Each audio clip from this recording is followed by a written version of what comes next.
आपण सरकार आपण निवडून दिलंय मी हे सर्वांना सांगेन की आपण काय केलंय. आपण त्यांना त्यावेळेस आपण जर सांगितलं असतं की आम्हाला जर तुम्ही संघर्ष करायला लावणार असेल प्रत्येक गोष्टीसाठी तर तुम्ही काय कामासाठी आम्हाला पाहिजे वरती तुम्ही प्रत्येक गोष्टीसाठी जर आम्हाला दर्शवणार असेल आमच्या मुलाबाळांच्या हक्कावरती तुम्ही जर प्रश्न ठेवणार असाल तर आम्हाला तुमचा उपयोग काय कशासाठी हे उपोषण झालं. त्याच्यावेळेस सुद्धा मला एक आपल्या तालुक्यातल्या अधिकाऱ्यांनी सॉरी राजकीय पक्षातल्या काही लोकांनी विचारलं की उपोषणावर प्रश्न सुटतात का. त्यांना मी त्यावेळेस उत्तर दिलं 4 वर्ष लढलो पण त्यावेळेस प्रश्न सुटला नाही. पण आता त्याच्यानंतर ज्यावेळेस उपोषण केलं त्यावेळेस प्रश्न मात्र सुटला. पण मला हेच सांगायचं आहे की आपण छोट्या मोठ्या गोष्टींना नेहमी संघर्ष करायचा आणि प्रत्येक वेळेस काय होतं की तुम्ही आणि करता करता ते मध्ये आपला हिस्सा म्हणजे आपलं ते तुम्हाला सांगताय की जे काही लोणी आहे ते खातात आणि आपण बसत राहतो. मी तर असं म्हणेल माझ्या काही महिला आहेत त्या महिला ज्या निराधार संघटनेचं काम करते आज तालुक्यामध्ये प्रत्येक घराघरामध्ये प्रत्येक महिलेला आणि कुटुंबाला भेटलेले आहे. त्या कुटुंबात प्रत्येकाला जर विचारलं इतक्या हाल अपेक्षा म्हणजे त्यांच्या आहे त्या 1,500 रुपयासाठी त्यांच्यासाठी तरच खाते लोक आजही या सरकारचं व्यवस्थित म्हणजे 1,500 त्यांना काही द्यावं याची तरतूद सुद्धा नाहीये.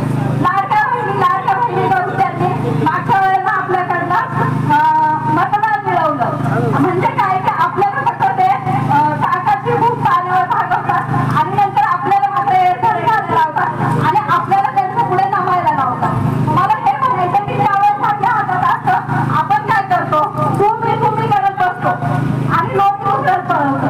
तर असं न करता जसं आज आपण आपल्या समाजासाठी एकत्र आलं तसंच आपण प्रत्येक वेळेस समाजाचा विचार केला पाहिजे.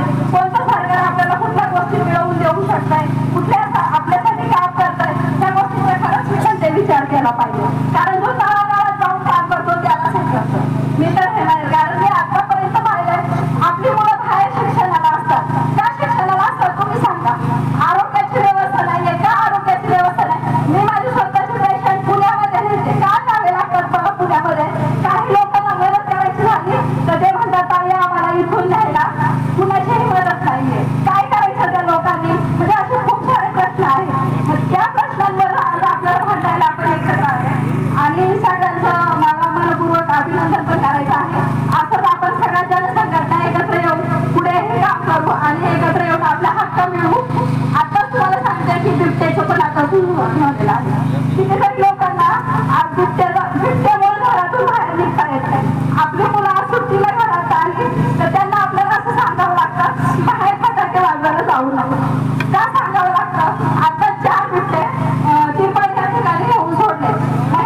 सरकारने काहीतरी नियोजन केलं पाहिजे आणि त्याच्यावरती त्यांनी काम केलं पाहिजे असं मला वाटतं. शिक्षणावर पण आरोग्यावर पण काही लोकांना तुम्हाला सांगतात खूप गरीब आहे त्यांना पेशंट आजारी पडलं पुण्यापर्यंत न्यायचं म्हटलं तरी गाडी नसते. 4,000 5,000 त्यांना द्यावे लागतात त्या गाडीचे. त्यांनी काय करायचं ॲम्ब्युलन्सची उपलब्धता आपल्याकडे पाहिजे. म्हणजे असे छोटे छोट्या पाण्याचे प्रश्न आपली राहत नाही नोकरीच्या संदर्भात. ठीक आहे काही लोक बाहेर आहेत पण काही लोक प्रायव्हेट काम करतात. का काम करतात तुम्ही सांगा. मुलांना का बाहेर जावं लागतं कारण इथं रोजगार नाहीये. रोजगारासाठी सुद्धा सरकारने आपल्याकडं काहीतरी नियोजन केलं पाहिजे आणि त्याच्यावरती आपण थोडासा आवाज उठवला पाहिजे. ह्या सरकारने आपल्या सगळ्या मागण्या ज्या आहेत 16-17 मागण्या आहेत त्या मागण्या आमच्या मान्य करून द्याव्या.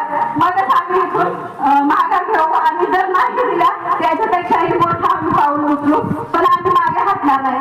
जय आदिवासी.